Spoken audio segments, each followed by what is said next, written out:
નકર તો ક્યાંનું કર્ણાવતી કરી દીધું હતું ભાજપે. ભાજપ લખે જ છે, ભાજપના નેતાઓ, ભાજપ પોતાના પોસ્ટકાર્ડમાં ભાજપ પોતાના કર્ણાવતી લખે છે, એના નેતાઓ બોલે છે. અહેમદ શાહ બાદશાહ અહીંયા આયા, કહેવાય છે કે ભાઈ જબ સસ્સે પર કુત્તા આયા તો બાદશાહને શહેર બસાયા. આપણે ભણીએ નાના હતા ત્યારથી. હર્ષ સંઘવી કદાચ નિમ્યા હશે. ના હર્ષ સંઘવી બિચારા, હર્ષ સંઘવી તો બહુ સીધા સાદા છે ભાઈ. હર્ષ સંઘવી વિચારને તો ખબર પણ નથી, એટલા માટે ઘણી વખત લડાયક મૂડમાં હતા બધા. આપણે લોકોને ઇન્ટરવ્યુ કર્યું એટલે તંત્રને, ભાજપના વિરુદ્ધમાં કઈ રીતે આંદોલન કરી શકાય, કઈ રીતે નિર્ણય કરી શકાય, કઈ રીતે ચળવળ ચલાવી શકાય, તમામ વસ્તુ તો કહેતા. ભાજપમાં તમે જાઓ તો લાઈનો લાઈન મહિલાઓ તમને દેખાશે, સારા કપડાં પહેરીને, ટીપટોપ થઈને. પીઆઈ છે જેમને કરોડપતિ થવું છે, મતલબ શોર્ટ ટર્મમાં, એટલે એમને 3 વહીવટદારો તો રાખ્યા. જો કે મને ગઈકાલે જ ખબર પડી કે વહીવટદાર કોઈ ગવર્મેન્ટ પોસ્ટ નથી. કે ભારતની અંદર અત્યારે કટ્ટરવાદી જે લોકો છે એ મસ્જિદની અંદર મંદિરો શોધી રહ્યા છે. સ્થાનિક સ્વરાજ ચૂંટણીમાં ભાજપ મુસ્લિમોને વોટ આપે, મુસ્લિમોને ટિકિટ આપે, શહેરોમાં નહીં આપે, ગ્રામીણ ક્ષેત્રમાં આપશે, ધારાસભામાં નહીં આપે, પણ જો જરૂર પડે તો રાજ્યસભામાં મોકલશે. આ તમામ વસ્તુ મુસ્લિમો કહે છે કે આ સુખદ પરિવર્તન છે. કોટ છપાયું છે. હું તેને હંમેશા લક્ષ્મી ચોક જ કહેતો રહ્યો છું. કુલ મળીને વસ્તુ એ છે કે 28 તારીખે પરિણામે આવી ગયા. આજે જયારે આપણે ચર્ચા કરી રહ્યા છીએ તે 17 તારીખ છે. તમે સમજો લગભગ 20 દિવસ. 20 દિવસમાં સરકાર કે પંચાયત વિભાગ કે કમિશનરેટ એ લોકો નક્કી નથી કરી શક્યા કે આપણે શહેરનું મેયર.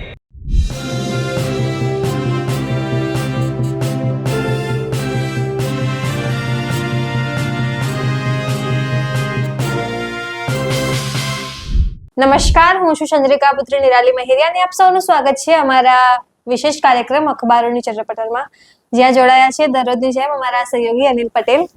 નમસ્તે નિરાલી, કેમ છો? મસ્ત સર. કેવું ચાલે છે દારૂવાળું અભિયાન તમારું? દારૂવાળું અભિયાન શરૂઆત કરી છે. અમરાઈવાડીમાં ખૂબ સારો રિસ્પોન્સ મળ્યો. લોકોએ પૂછપરછ પણ કરાવી કે કોણ આવ્યું તું, આ કઈ ચેનલ હતી હાથે. પણ બાકીના વિસ્તારોમાંથી, મોરબી ને સૌરાષ્ટ્રમાંથી ઘણો રિસ્પોન્સ આવ્યો, ડીએમ્સ આવ્યા છે. અમદાવાદમાં લાગે છે દારૂબંધી લાગુ થઈ ગઈ છે. અમદાવાદમાંથી એટલા બધા રિસ્પોન્સ હજી નથી આવ્યા, પણ જે એક દિવસ જ થયો છે અભિયાનને. પણ તમારું અભિયાન એવું જોરદાર હશે, છોટા પેકેટ બડા ધમાકા. તમે પણ છો અભિયાનમાં, તમારે પણ ગ્રાઉન્ડ રિપોર્ટ્સ કરવાના જ છે. અમે હમણાં દર્શકોને સ્પષ્ટપણે કહીએ છીએ કે દારૂ લઈને જો તમારી પાસે માહિતી હોય ને તમે બોલવા તૈયાર હો તો અમે અમારું મંચ તમને આપવા તૈયાર છીએ. તમને સ્પષ્ટપણે અમે કહીએ છીએ કે અમે દારૂની અડ્ડા ઉપર રેડ કરવા જવાના નથી, કારણ કે અમારું કામ નથી.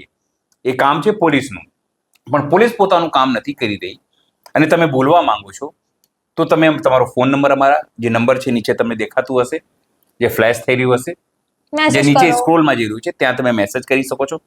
એના ઉપર વોટ્સઅપ નથી, એટલે તમારે કોલ કરવું ફરજિયાત છે. અને જો તમે કોલ કરશો તો તમને કહી દઈએ તમારો ફોન રેકોર્ડિંગ મોડ પર હશે, એટલે કારણ તમે એવું ના કહી શકો કે સાહેબ અમને ખબર નહોતી તમે અમારો ફોન રેકોર્ડ કર્યો છે. એટલે તમે અમને કોલ કરો, જણાવો તમારા વિસ્તારમાં ક્યાં દારૂ મળે છે. અમે તમારા સવાલો, તમારા પ્રશ્નો, તમારી ફરિયાદો એ તંત્ર સુધી પહોંચાડવાનો પ્રયત્ન કરીશું. અને હેશટેગ પણ આપણે ચાલુ કરવાના છીએ, હેશટેગ નો દારૂ નો ડ્રગ્સ. ટેગ પણ કરજો અમને સોશિયલ મીડિયા પર. બિલકુલ. હવે પ્રશ્નો ઉપર આવી જઈએ સર. તો સૌથી પહેલો પ્રશ્ન છે કે આજે આમ આદમી પાર્ટીની સમીક્ષા બેઠક હતી, આપણે ત્યાં ગયા, ઇન્ટરવ્યુઝ પણ કર્યા. તો હવે શું જિલ્લા તાલુકા પંચાયતોના નામ કે પ્રમુખો, ઉપપ્રમુખોની કોઈ ચૂંટણી યોજાવાની છે, નામ જાહેર થશે, એવું થશે? જે સ્થાનિક સ્વરાજની ચૂંટણીઓ થઈ નિરાલી, હજુ એના મેયર, તાલુકા જિલ્લા પંચાયતના પ્રમુખો, નગરપાલિકાના પ્રમુખો એ કોઈ જાહેર થયા નથી. ઘણી જગ્યાએ તો કાઉન્સિલરોએ શપથ પણ નથી લીધી, એટલે ઓફિશિયલી એ લોકો કામ કરી શકવામાં સમસ્યા છે. પહેલા માહિતી એવી હતી કે 8 તારીખે જાહેર થઈ જશે, પછી વસ્તુ ઠેલાઈ હવે 25 મે સુધી પ્રમુખ ઉપપ્રમુખનો નિર્ણય થઈ જાય એવી વાત કરવામાં આવી છે. મહત્વની વાત એ છે કે જે જીપીએમસી ગુજરાત જે એક્ટ છે એમાં ટાઈમલાઈન ન હોવાથી 15 કોર્પોરેશન સૌથી છેલ્લે મેયર મળશે. 2-3 વસ્તુ કેવી છે કે 9 તાલુકામાં ટાઈ પડી હતી, એમાં ચિઠ્ઠી ઉછાળીને પ્રમુખ ચૂંટાશે. કયું છે 9 તાલુકા પંચાયતમાં ટાઈ પડી છે, જે પૈકી 5 કોંગ્રેસ અને ભાજપનું સંખ્યાબળ સરખું છે. 4માં આપ અને ભાજપનું જે સભ્યો છે એક સરખા છે, એટલે એક તબક્કે એવું થશે કે બેઠકમાં તમામ હાજર હોય અને બંને પક્ષોને સરખા મતો મળે તો છેલ્લે પ્રમુખ પદ વિજેતા ઉમેદવાર જાહેર કરવાની ચૂંટણી અધિકારીને ચિઠ્ઠી ઉછાળી પડે તેવી સ્થિતિ બની રહેશે. આ તમામ વસ્તુઓ છે. કુલ મળીને વસ્તુ એ છે કે 28 તારીખે પરિણામે આવી ગયા. આજે જ્યારે આપણે ચર્ચા કરી રહ્યા છીએ તે 17 તારીખ છે, તમે સમજો લગભગ 20 દિવસ.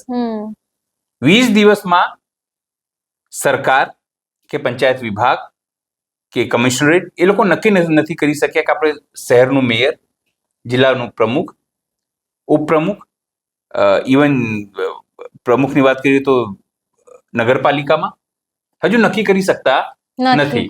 એના કારણે છેલ્લા 20 દિવસથી જે કામો, જે પ્રતિનિધિઓ મળવા જોઈએ, ઓફિશિયલી પ્રતિનિધિઓ, એ લોકોને મળ્યા નથી. એટલે કે પ્રતિનિધિ વિહીન લોકો અત્યારે છે. મારે કોઈ કાઉન્સિલરને ફરિયાદ કરવી હોય તો અત્યારે નહીં કરી શકો, અધિકારીને કરીશ બી તો એવું કે સાહેબ હું અત્યારે ઓફિશિયલ નથી, અધિકારી મારી વાત શું કરવા માને.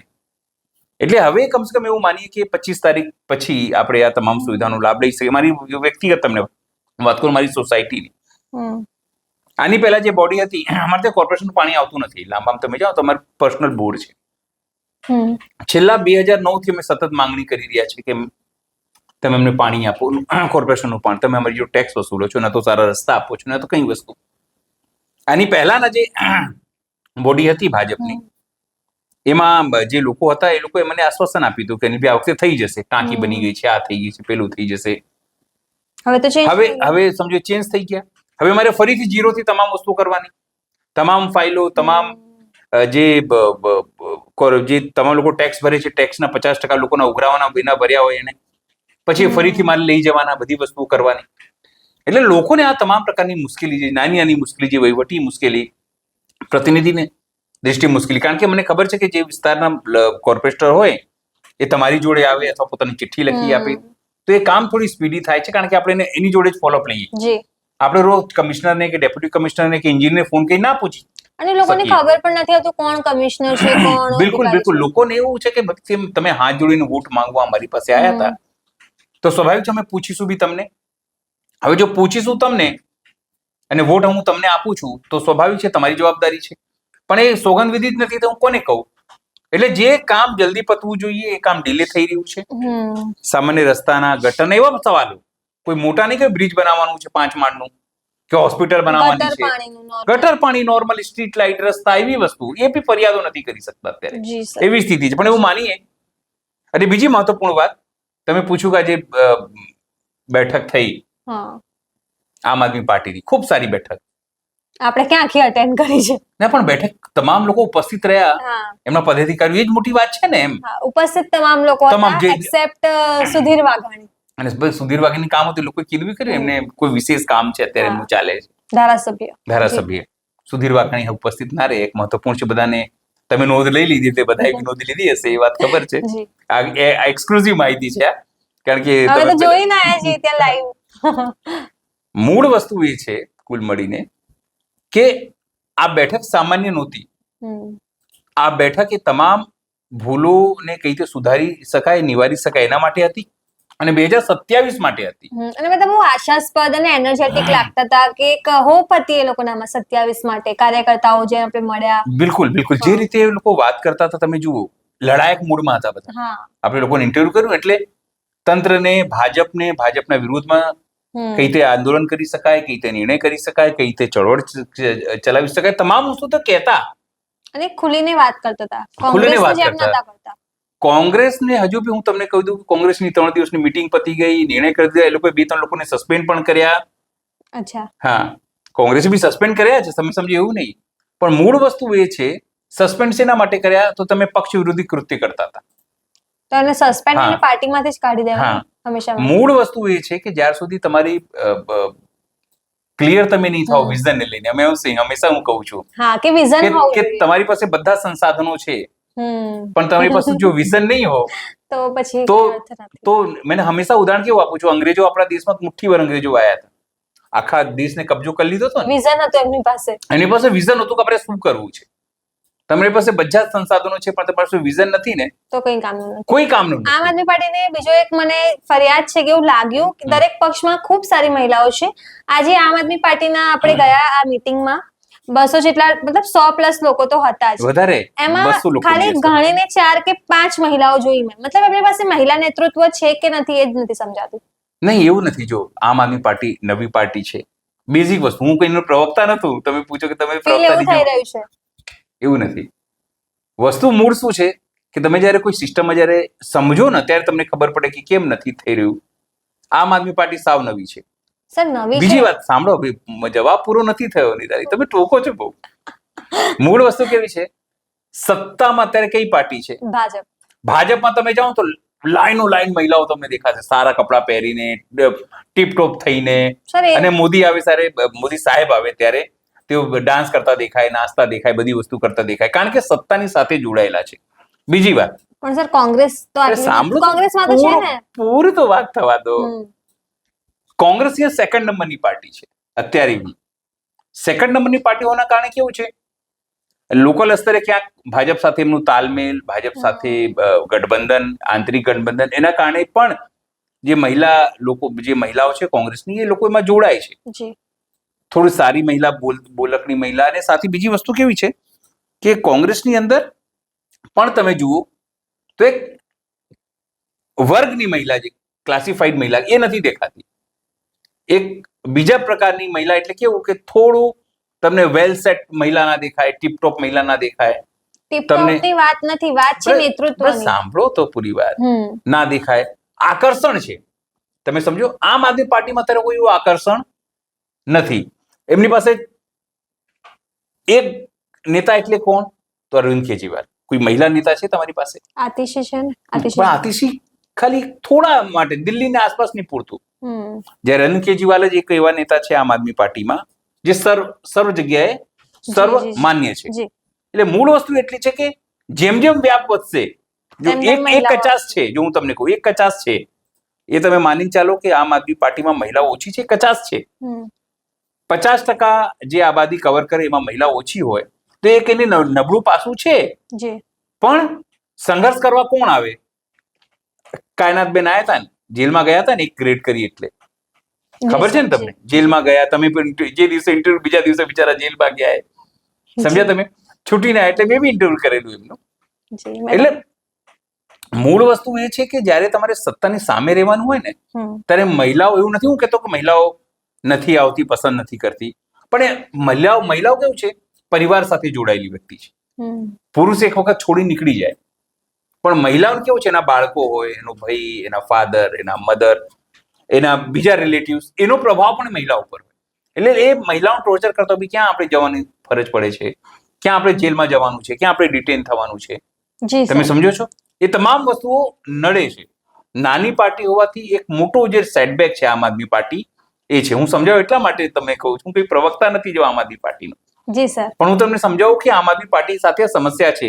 જેમ જેમ આ પાર્ટી વધશે, કોઈ બી પાર્ટી, આ નિરંતર ઘટના છે. જો જનસંઘમાં એક સમય જ્યારે જનસંઘ થયું ત્યારે કેટલા લોકો હતા? અડવાણી અને અટલજી.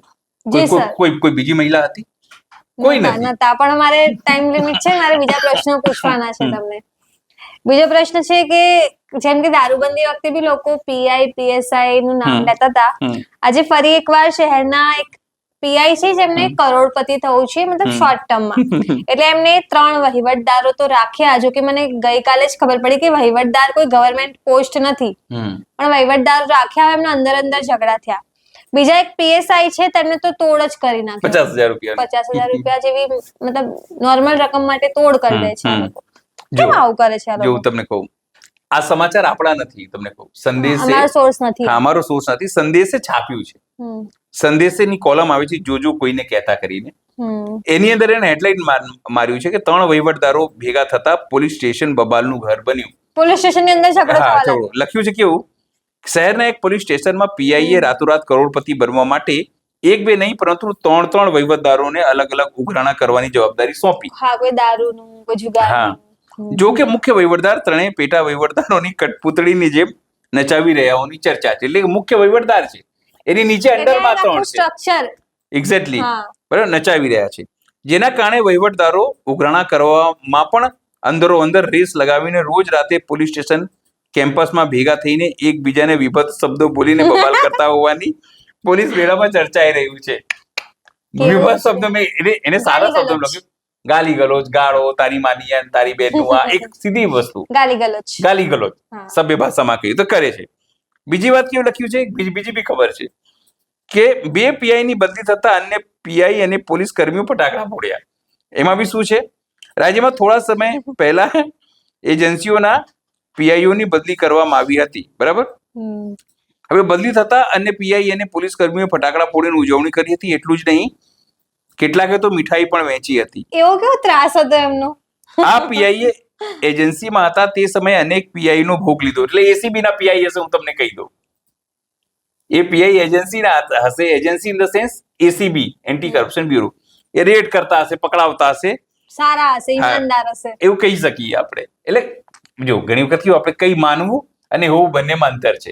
અત્યારે આપણે માની લઈએ કે ઈમાનદાર હશે. તો કહ્યું આ પીઆઈ એજન્સીમાં હતા તે સમયે અનેક પીઆઈ નો ભોગ લીધો હતો અને હેરાન પણ કર્યા હોવાની ચર્ચા છે. મહત્વનું છે કે આ પીઆઈ દ્વારા ભૂતકાળમાં કોઈ પણ અધિકારીની ભલામણને ચલાવવામાં આવતા નતા. એટલે તમે કીધું ને માની લઈએ. બીજું, જેથી પોલીસ કર્મીઓ થી લઈને અધિકારીઓ આ પીઆઈ થી કંટાળ્યા હોવાની પોલીસ બેડામાં ચર્ચાઈ રહ્યું હતું. બીજું લખ્યું પીએસઆઈ વાળું તમે પૂછ્યું. શહેરની બહાર આવેલા એક પોલીસ સ્ટેશનમાં ફરજ બજાવતા પીએસઆઈએ તેના વિસ્તારમાં એક ટ્રાન્સપોર્ટર ના ગોડાઉનમાં બિલિંગ વગર ગેરકાયદેસર માલ સામાન અને દારૂ ને લઈને રેડ કરી હતી. વિચાર તો કરો, દારૂ લઈને જે આપણું અભિયાન ચાલે છે. પરંતુ ત્યાં કંઈ પણ મળ્યું નહોતું. જે બાદમાં પીએસઆઈએ ખેલ કરીને કાચી અરજી કરાવડાવીને પોલીસની ભાષામાં વેપારીને દમ મારીને ₹50,000 નો તોડ કર્યાની ચર્ચા છે. ના મળ્યું તો પણ કાચી અરજી કરાવી. મહત્વનું છે કે તાજેતરમાં એક કેસમાં તોડ પણ આ જ પીએસઆઈ નું નામ ચર્ચાયું હતું. પીએસઆઈ નાગરિકોના કામ પ્રત્યે ઓછું અને પોલીસ ચોકીમાં ડાયરો વધુ જમાવતા હોવાની વાત કરી છે. બરોબર. પછી આની અંદર ડીવાયએસપી ની વાત લખી છે. ડીવાયએસપી મોંઘા કપડા પહેરવાના શોખીન છે. વિચાર તો કરો, આ લોકો પાસે પૈસા ક્યાંથી આવે છે? આ તમે કીધું ને ઉપરવાળી જે સમાચાર મેં તમને વાંચી, વહીવટદાર. મેં પૂછ્યું હતું ગ્રાઉન્ડ રિપોર્ટમાં કે આ કોઈ ગવર્નમેન્ટ પોસ્ટ છે, તો કે ના ગવર્નમેન્ટ પોસ્ટ નથી. મને લાગે હર્ષ સંઘવી કદાચ નિમ્યા હશે. ના હર્ષ સંઘવી બિચારા, હર્ષ સંઘવી તો બહુ સીધા સાદા છે ભાઈ. હર્ષ સંઘવી વિચારને તો ખબર પણ નથી. એટલા માટે ઘણી વખત ગોપાલ નહીં કહેતા કે બાળ બુદ્ધિ છે, ના છે, તે છે. હું કેમ હર્ષ સંઘવીને કહું છું? અત્યારે પહેલા મને હર્ષ સંઘવીનો ગુસ્સો આવતો કે કેમ નથી કરી શકતા, પણ હવે મને દયા આવે છે હર્ષ સંઘવી પર. આ બધું આપણે જોઈએ, હવે ભોળા લાગે છે મને ભોળા લાગે છે. એટલે પહેલા મને એવું હતું કે એમને ખબર હશે બધી વસ્તુ, પણ જે રીતે ધીરે ધીરે વસ્તુ આપણે સમજણા થઈએ ને, તો મારા કરતા પહેલાથી તમે સમજણા હતા. હું કહું છું એટલે મને એવું લાગે છે બિચારા ભોળા છે, એટલા માટે તમામ વસ્તુ સમજી શકતા નથી. અને આખું હું તમને કહું, પોલીસ છે ને આખું સિસ્ટમ છે, તમે સમજી લો. અધિકારીઓનું સિસ્ટમ છે કે ચૂંટાયેલી પાકને એ ક્યારે પણ કળ વળવા ના દે, સમજવા ના દે. કારણ કે કામ તો એને જ કરવાનું છે. જો ચૂંટાયેલી પાક કામ કરી શકે નહીં, ચૂંટાયેલી પાકને ખાલી સહી કરવાની હોય છે, ઓર્ડર આપવાનું હોય તો ભાષણો આપવાનું હોય છે. પણ ઇન્ટરનલ શું, એટલે મેં તમને હર્ષ સંઘવીની વ્યવસ્થા નથી. આ તો વર્ષોથી આ વ્યવસ્થા છે. સમજો, આ વર્ષોથી આ વ્યવસ્થા છે કે વહીવટદારો નિમાય, એનું પોલીસ સ્ટેશન કોઈ બીજો હોય પણ કામ કોઈ બીજાની જગ્યા કરતો હોય, એના માટે પોલીસ પીઆઈ માટે લાઇઝનિંગ, એની પાસે તમામ ક્યાં ગેરકાયદેસર કામો થાય છે, લોકલ બિલ્ડરો, લોકલ દારૂના અડ્ડાઓ, લોકલ એન્ટી સોશિયલ એલિમેન્ટ, એ બધાની માહિતી હોય. અને કમ્યુનિકેશનનું કામ એ કરતો હોય એના બદલામાં. પણ એક સારી વાત એ પણ છે કે એ વહીવટદાર છે ને, એની પાસે ગુનાઓની વિગત વધારે હોય. એટલે કંઈ પણ ગુના થાય એક ગુનો ગોતી કાઢે અને લાઇઝનિંગ સાહેબ માટે કરતો હોય ઉપર સુધી. હા, એટલે મૂળ વસ્તુ એ છે આખી ઘટનામાં. એટલે તમે કીધું કે હર્ષ સંઘવીનામાં ભૂલ નથી. હું વ્યક્તિગત હંમેશા માનું છું. હા, આમાં હર્ષ સંઘવીની કોઈ ભૂલ નથી. હું તો ભૂપેન્દ્ર કાકાની બી વાત કરું છું, એમની બી કોઈ ભૂલ નથી. પણ સિસ્ટમ જ એ છે. એટલે હું કઈ એવું નથી કેતો કે બધા પોલીસ અધિકારીઓ મળીને એમને બનાવી રહ્યા છે, પણ તમે બનવાની કારણ કે કેવું હોય નિરાલી, કે તમારું એને બે કામ કર્યું હોય, એટલે તમે દમ મારીને કીધું હોય પોલીસને કાને ઉચકી લેવાનું છે, આપણું પોલિટિકલ કામ કરવાનું છે, તો સ્વાભાવિક છે કે એ પણ પોતાનું બે કામ તમારી જોડે કરાવડાવે. આ જ સ્થિતિ અત્યારે ભારતીય જનતા પાર્ટીના નાના મુખ્યમંત્રી, મોટા મુખ્યમંત્રી, મંત્રીઓ, ડેપ્યુટી સીએમ તમામ સાથે થઈ રહ્યા છે. એટલે હજુ હું કહું છું કે હું અત્યારે મને દયાના પાત્ર લાગે છે હર્ષ સંઘવી.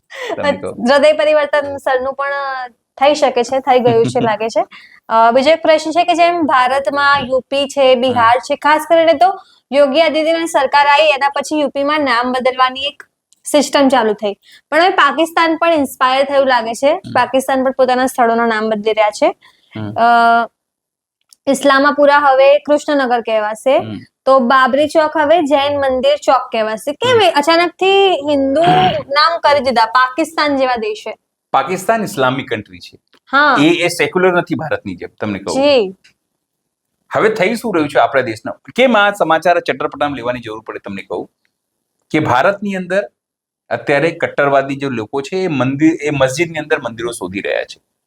સ્વાભાવિક છે કે જો ભારત સનાતનીઓનો દેશ હતો, જી બહારથી અનેક પ્રકારના ધર્મો અહીંયા આયા, આવ્યા કોઈક આક્રાંતાઓ ચડાઈ કરી હશે, કોઈએ અહીંયા હુમલો કર્યો હશે, કોઈ અહીંયા રહેવા નહીં દાદે કોઈ આયા, આશરો લીધો અને હશે. કોઈ આશરો લીધો હશે. એટલે ઈરાનીઓ જે આયા અહીંયા ભાગીને, મુગલ, ડચ, ઘણા લોકો સમજો, જી શક, હુણ, ઘણા લોકો, પુર્તગાલીઓ, અંગ્રેજો, તમામ લોકો અહીંયા, આર્યો મૂળ તો, જે આર્યો મૂળ તો દ્રવિડનો દેશ ને, આર્યો સમજો આયા, જે રીતે લોકોએ આ દેશને કર્મભૂમિ પોતાની રીતે બનાવી. જે તે સમય દરમિયાન સ્વાભાવિક છે જે તે રાજાઓ જયારે બનાવતા હશે એ તોડીને કોઈ લોકોએ બનાયા બી હશે. હિન્દુ કે સનાતન ધર્મના જે સ્કલ્પચર હશે એને તોડીને ઇસ્લામિક નું બનાવ્યું હશે, બનાવ્યું છે જે તે સમય દરમિયાન. પણ હવે દેશમાં શું થઈ રહ્યું છે, અનેક એવી એવી મસ્જિદો છે જેના ઉપર કેસ કરવામાં આવી રહ્યા છે, અને એને જેમ કે ભોજશાળા, મધ્યપ્રદેશની ભોજશાળા, ત્યાં અરજી થઈ, ત્યાં સર્વે થયું, ખબર પડી કે આ તો હિન્દુ મંદિર હતું, હવે પૂજા કરશે લોકો. થાય છે કેવું કે હિન્દુ મુસ્લિમ વચ્ચે હંમેશા દરાર પડતી રહે. આ આપણા દેશમાં થઈ રહ્યું છે, જેને આપણે સેક્યુલર કહીએ છીએ. હું એ પક્ષમાં નથી કે તમે ના કરો, પણ વર્ષોથી જે લોકો કરતા હોય તમે એને સોંપે, એમાં કોઈ તમે. અને હું તમને કહી દઉં જયારે આપણો દેશનું બંધારણ બન્યું ત્યારે અંદર નહીં, ત્યારે ખાલી અયોધ્યાને છોડીને બાકી ઉપર એવું છે જે જેવું છે એવું રહેવા દેવું, જે જેવું છે, જે પણ ધાર્મિક સ્થળો જેવું છે એમને રહેવા દો, પૂજાનો માંગ કે નમાઝ પઢોને. પણ છતાં પણ આ તમામ વસ્તુ થઈ રહી છે, શેના માટે થઈ રહી છે? હિન્દુ મુસ્લિમનો ક્લેશ હંમેશા બન્યો રહે. તમે ભલે સ્થાનિક સ્વરાજ ચૂંટણીમાં ભાજપ મુસ્લિમોને વોટ આપે, મુસ્લિમોને ટિકિટ આપે, શહેરોમાં નહીં આપે, સમજો ગ્રામીણ ક્ષેત્રમાં આપશે, ધારાસભામાં નહીં આપે, પણ જો જરૂર પડે તો રાજ્યસભામાં મોકલશે. આ તમામ વસ્તુઓ તમને કહું કરશે. પણ લાહોરની અંદર, લાહોર તો ઇસ્લામિક કન્ટ્રી છે. ભાસ્કરે ખૂબ સરસ સ્ટોરી છાપી છે કે લાહોરનું ઇસ્લામપુર આવે, કૃષ્ણનગર અને બાબરી ચોક ફરી જૈન મંદિર. નવાજ જે શરીફ હતા, નવાઝ શરીફ, એમના સમયમાં ઘણા બધા નામો આવી રીતે બદલાયા હતા. ભાઈ સ્વાભાવિક છે, મૂળ તો હિન્દુસ્તાનના ભાગ જ હતા ને એ લોકો.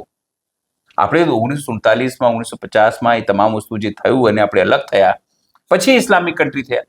બાકી લવકુશ માનવામાં આવે છે. કરાચી જે કુશના નામથી અને લાહોર લવના નામથી, ભગવાન રામના જે સંતાનો હતા એ લોકોએ ત્યાં સમૃદ્ધિ આપી હતી.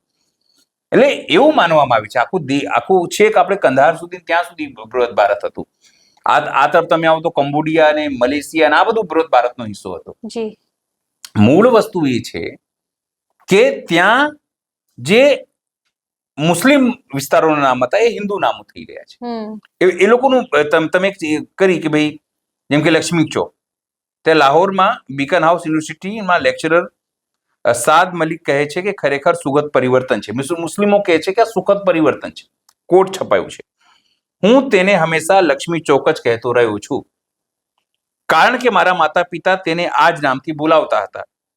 સાદ કહે છે કે મ્યુનિસિપલ કોર્પોરેશન ભલે પોતાના કાગળોમાં તેનું નામ મૌલાના જફર અલી ચોક કરી દીધું હોય, પરંતુ લોકો માટે લક્ષ્મી ચોક વારસાનો હિસ્સો છે. જફર અલી ખાનના નામ સાથે કોઈ લેવા દેવા નથી, જેને એટલે કે પોતાને વાત કરી છે કે જે જફર અલી ખાનનું નામ હતું એની સાથે એ વિસ્તારનું કોઈ લેવા દેવા નહીં, કારણ કે સમૃદ્ધ નગર હતું ત્યારે. એવી રીતે જૈન મંદિરની વાત કરાઈ છે કે જૈન મંદિર પાસે અનારકલી વિસ્તારમાં મૌલાના વાજિદ કાદરીનું માનવું છે કે ઇસ્લામ મંદિર કે ગુરુદ્વારાથી સમસ્યા નથી. 90ના દાયકામાં જૈન મંદિર ચોકનું નામ બદલીને બાબરી મસ્જિદ ચોક કરાયું હતું.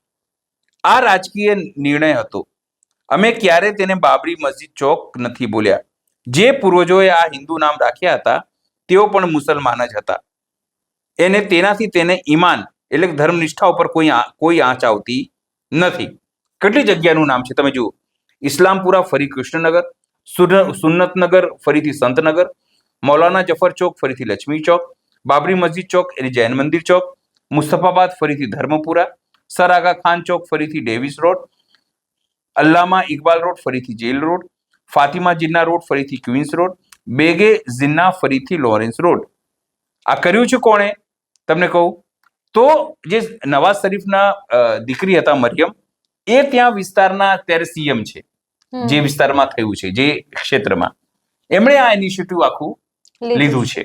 એટલે ટૂંકમાં જે તમે એક શંકા વ્યક્ત કરતા હતા ને કે એ શંકા તમારી સાચી છે કે અત્યારે જે વર્લ્ડ જે વિશ્વની જે સંસ્થા છે આપણી હેરિટેજની, યુનેસ્કોની, એની અંદર કદાચ હેરિટેજની માન્યતા લેવા માટે પણ આ થયું હોય.